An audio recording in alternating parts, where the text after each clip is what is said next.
우리가 지금 코로나로 인해서 잘 들리죠? 네. 코로나로 인해서 마스크를 쓰고 다닌 지가 지금 3년이 거의 다 됐지 않습니까? 어, 이 마스크를 계속 쓰고 다니다 보니까 우리가 평상시 생각하지 못했던 깜짝깜짝 놀란 일들이 있습니다. 가끔 마스크를 벗으시면 누구시죠? 이런 마음이 들 때가 있습니다.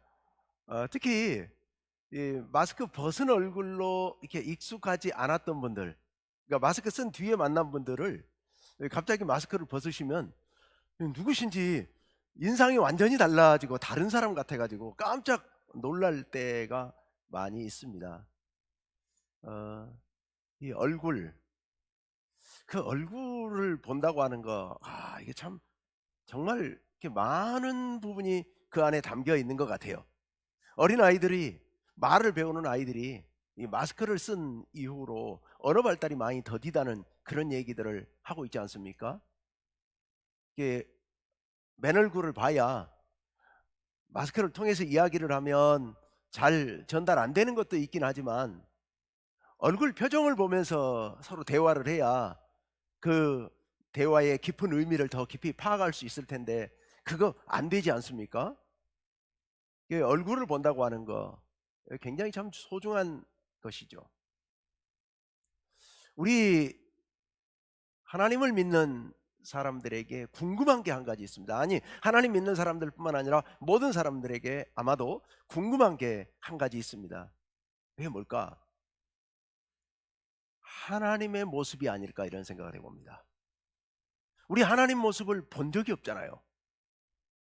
하나님 모습을 우리 모르잖아요. 구약시대 사람들도 하나님 모습이 몹시 궁금했을 거예요.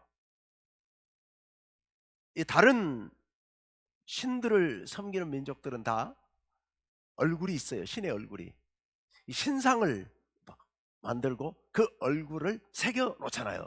나무를 깎든 돌을 깎든 아니면 금을 붓든 어쨌든 간에 신의 얼굴들이 있어요.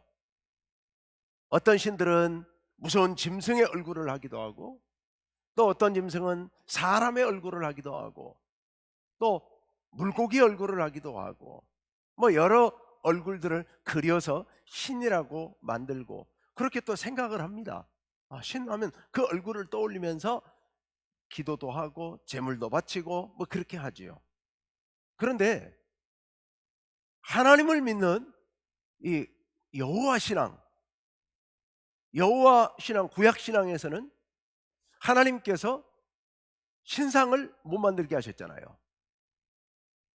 그러니까 기독교의 아주 독특한 부분 중에 하나가 그 구약 시대의 주변에 있는 모든 어떤 종교, 어떤 민족들의 신앙과도 아주 다른 특별한 것 중에 하나가 신상이 없는 거예요.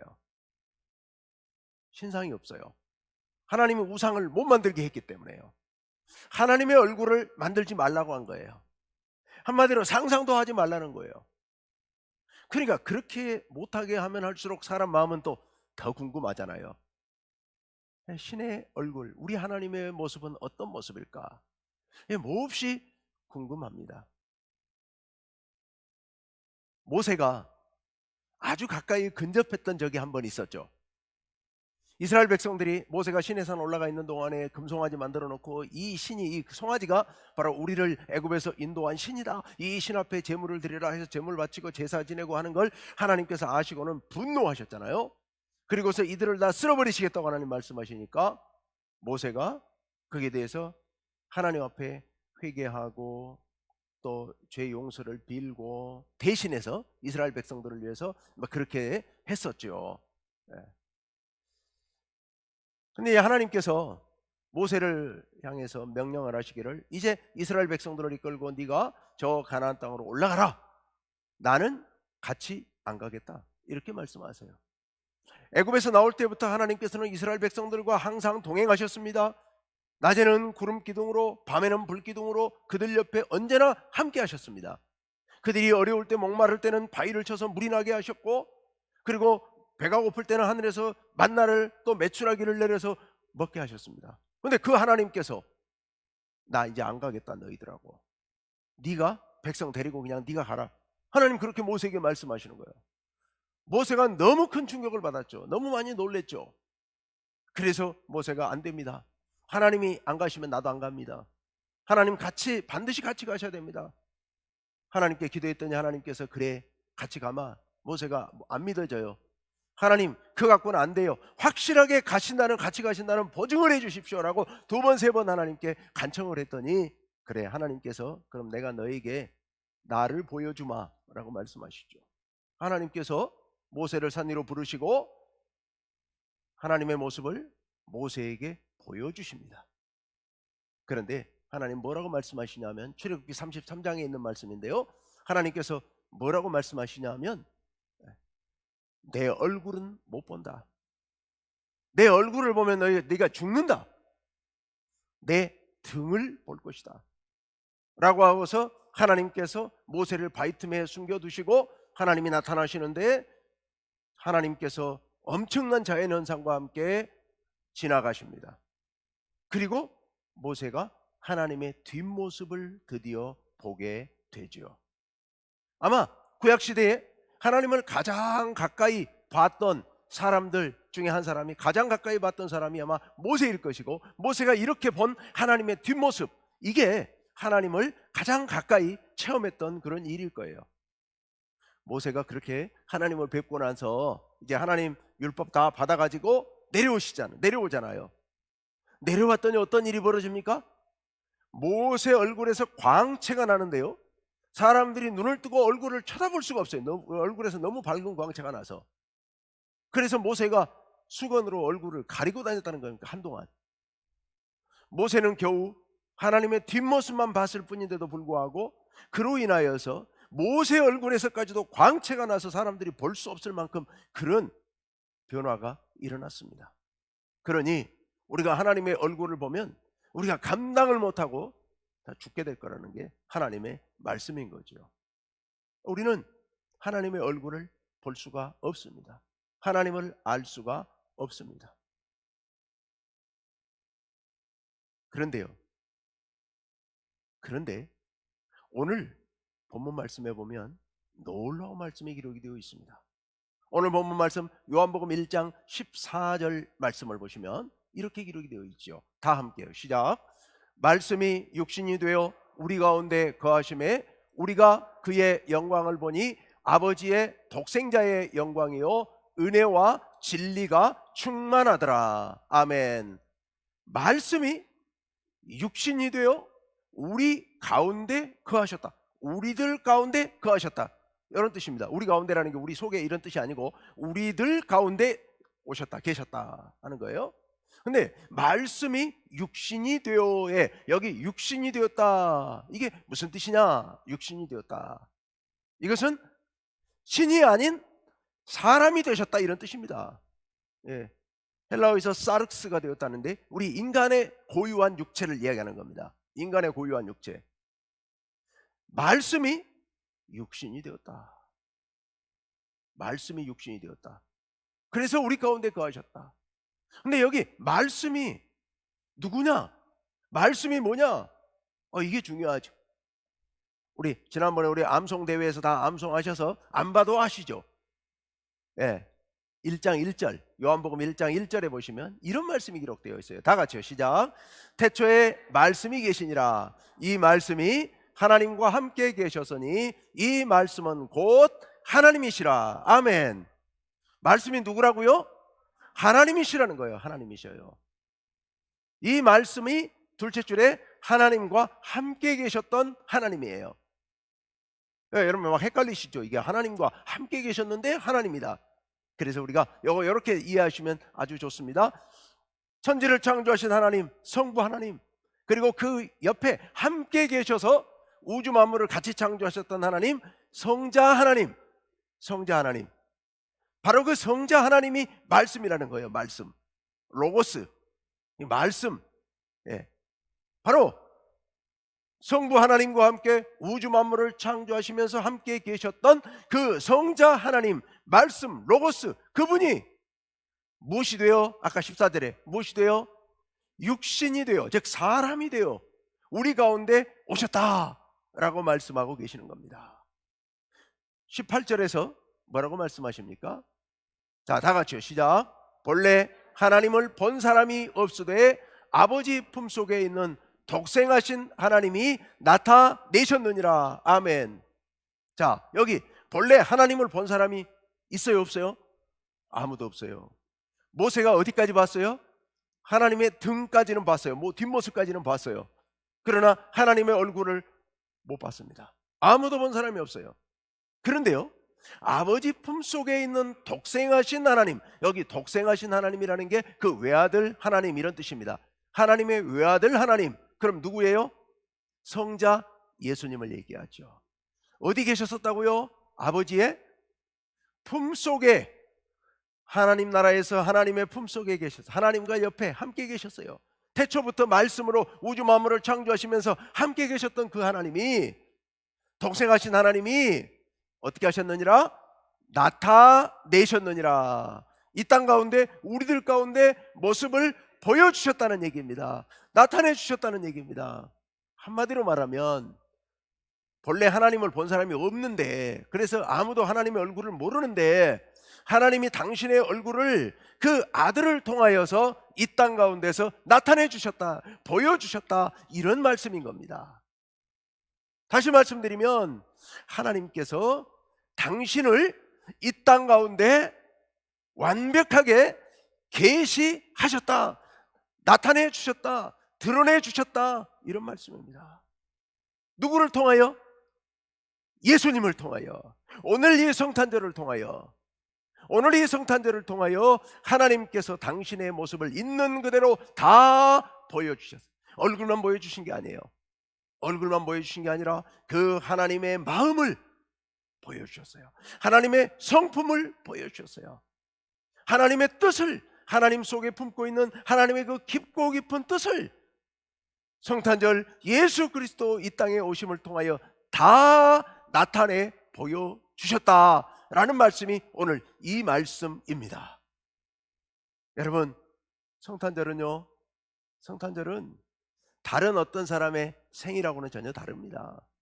음력 4월 8일이 석가탄신일이잖아요. 4월 28일이 무슨 날인지 아세요? 이순신 충무공 이순신 탄신일이에요. 잊어버리셨죠? 옛날에는 가끔 충무공 탄신일 막 기념일로 하고 그랬는데, 충무공 이순신이 이 땅에 태어나신 날, 석가모니가 이 땅에 탄생한 날, 그거 축하할 만한 날이고 기뻐할 일이긴 하죠. 그러나 그분들이 태어난 거하고 예수님께서 태어나신 거하고는 본질적으로 다릅니다. 그분들이 태어난 것은 위대한 인간이 태어나서, 아주 의로운 인간이 태어나서 아주 귀한 일, 좋은 일을 많이 했어. 그러니까 우리에게 참 좋은 일이죠. 그렇지만 예수님께서 탄생하신 일은 그것과는 전혀 비교할 수 없습니다. 어떤 점에서요? 우리 하나님께서 이 땅 가운데 당신을 나타낸 일이기 때문에요. 당신을 이 땅 가운데 드러내신 일이기 때문에 예수님께서 탄생하신 일이야말로 정말 놀랍고 놀라운 일입니다. 예수님께서 이 땅에 태어나신 날, 참으로 우리에게는 얼마나 귀하고 복된 날인지 모릅니다. 그래서 14절 하반절 그리고 16절에 이렇게 말씀하고 있습니다. 14절 하반절 첫째 줄입니다. 다 같이 시작. 은혜와 진리가 충만하더라. 은혜와 진리가 충만하더라. 예수님께서 오신 그 일로 인하여서 은혜와 진리가 우리 가운데 충만해졌다, 이런 얘기예요. 또 둘째 줄부터는 16절인데요 16절 둘째 줄부터 시작. 우리가 다 그의 충만한 데서 받으니 은혜 위에 은혜로라. 아멘. 은혜와 진리가 우리 가운데 충만하게 임했습니다. 그리고 우리에게는 은혜 위에, 은혜가 우리가 원래 은혜를 받았었는데 그 은혜 위에다가 더 크고 놀라운 은혜를 부어주신 일이다. 더할 수 없는 은혜다. 이제 더 이상 이보다 더 큰 은혜는 없는 그 놀라운 은혜가 바로 이 은혜다라고 오늘 말씀하고 있습니다. 여러분, 예수님께서 이 땅에 태어나신 일이야말로 은혜 위에 은혜입니다. 은혜와 진리가 이 땅 가운데 충만하게 되는 일입니다. 여러분, 이게 은혜라는 게 뭡니까? 은혜라는 게 이게 헬라어에서 카리스라고 하는 건데, 히브리어 헤세드에서 나온 말입니다. 히브리어 헤세드, 여러분 시편 강해 쭉 들었던 분들은 헤세드가 얼마나 중요한지 잘 아시죠? 인자 또는 긍휼, 자비, 이렇게 번역된 말, 이게 헤세드입니다. 하나님께서 인자하신 분이에요. 우리에게 은혜를 베풀어 주세요. 그런데 이 헤세드, 인자, 은혜라는 게 무슨 뜻이냐? 대가 없이 준 선물을 얘기해요. 대가 없이 준 거. 우리는 이런 은혜를 받을 아무런 일을 한 적이 없어요. 받을 자격도 없어요. 우리가 하나님 앞에 그 대가를 드릴 수도 없어요. 우리는 받을 아무 자격도 없고, 그래서 기대도 할 수 없는 그런 일이었는데, 하나님께서 이 놀라운 일을, 엄청난 일을 우리들에게 베풀어 주신 겁니다. 어떤 일을요? 예수님을 이 땅에 보내주신 일요. 그 일을 통해 하나님께서 당신을 우리들에게 계시하신 일요. 이 일이야말로 우리가 기대할 수도 바랄 수도 대가를 드릴 수도 없는 은혜, 은혜 위에 은혜. 이 앞에 있는 은혜는 하나님께서 이스라엘 백성을 택하시고 그들에게 율법을 내려주신 은혜를 얘기한다면, 뒤에 있는 은혜는 그 은혜보다 비교할 수 없이 더 큰 은혜를 부어주셨는데, 그 은혜가 바로 오늘 이렇게 하나님께서 우리 가운데 나타나신 일이다. 나타나셔서 우리에게 모든 것을 보여주신, 모든 것을 가르쳐주신 바로 그 일이다 라는 말씀입니다. 두 번째, 은혜와 뭐가 충만하더라? 진리가 충만하더라. 진리가 충만하더라. 여기 진리는 뭘까? 진리라고 하는 말은 원래 이제 헬라어에서는 알레테이아라고 하는, 그리고 히브리어에서 에메트라고 하는 단어인데요, 변치 않는 것을 얘기해요. 영원히 변치 않는 것, 어떤 상황에서도 변치 않고 반드시 지켜지고 반드시 이루어지는 것. 여러분, 우리 하나님은 어떤 분이에요? 여러 가지 이야기를 할 수 있지만 그 중에 아주 중요한 한 가지가, 하나님은 신실하신 분이세요. 신실하다는 말은 다른 말로 옛날에 번역에 미쁘신 분, 이렇게도 번역을 했었는데, 다른 말로 하자면 믿음직스러운 분, 믿어우신 분, 이런 뜻이에요. 신실하신 분. 어떤 의미에서 하나님은 믿어우신 분이냐? 한 번 약속하신 것은 반드시 지키시는 분, 절대로 변함이 없으신 분. 하나님이 한 번 뜻을 세우시면 그 뜻을 반드시 이루어 가시는, 가다가 중간에 생각이 바뀌는 이런 일이 없으시다는 거예요. 우리는 중간에 가다가 생각이 바뀌잖아요. 변덕스럽잖아요. 또 바뀌는 게 맞고요. 왜냐하면 내가 보기에 이게 진리인 것 같다 해서 이 길로 가야지 하고 가다가도 하나님이 야 그게 아니야 하면 바꿔야죠. 우리가 바꾸는 건 맞습니다. 그러나 하나님께서는 절대로 변치 않으신 분입니다. 한 번 약속하신 것은 절대로 변함없이 반드시 지키시는 분, 신실하신 하나님이요. 신실하신 하나님. 그 하나님의 신실하심이 오늘 여기에 이루어졌는데요, 여기 진리는 바로 이 신실하심이에요. 신실하심. 여러분, 예수님을 통하여 하나님께서 당신을 계시하셨는데요, 이 계시하신 것은 진리입니다. 이게 무슨 뜻이냐면, 하나님께서 예수님을 통하여 당신을 보여주신 것은요, 세상에 가장 고귀하고 가장 변치 않는 영원한 그런 가치 있는 것들이에요. 여러분, 하나님께서 예수님을 이 땅에 보내심으로 우리에게 보여주신 게 뭐겠습니까? 하나님의 뜻을 보여주신 거죠. 우리를 얼마나 사랑하시는지, 그 당신의 아들까지 우리를 위해 보내주셔서 십자가에 죽게 하실 만큼 그렇게 뜨겁게 사랑하시는 그 사랑요, 이게 진리 중에 진리 아니겠습니까? 하나님의 사랑을 우리에게 보여주셨어요. 하나님께서 이 땅 가운데 예수 그리스도의 몸으로 이 땅 가운데 우리에게 보여주셨습니다. 여러분, 하나님은 어떤 분이세요? 하나님은 저 위대하신 분, 우주 만물을 창조하시고 저 높고 높은 하나님 나라에 계신 분인 줄 알았는데 이게 아니었어요. 하나님은 그런 분이 아니라, 하나님은 밑바닥까지 낮아지시는 분이었어요. 그거 우리 어떻게 알아요? 바로 예수님을 통하여. 하나님의 아들 예수님이 사람으로 태어나셨는데 세상에 가장 가난한, 가장 압제받는 로마의 식민지 유대 땅에 가장 가난한 요셉과 마리아의 가정에 어린아이로 태어나셨어요. 그것도 마구간에 말고요에 태어나셨어요. 여러분, 낮아져도 어떻게 그렇게까지 낮아지실 수 있을까요? 이거 여러분 상상이 안 되는 일이잖아요. 사람이 높아지고 싶은 마음은 높아지기는 쉬워도 낮아지기는 너무도 어려운 것이 우리 인간이잖아요.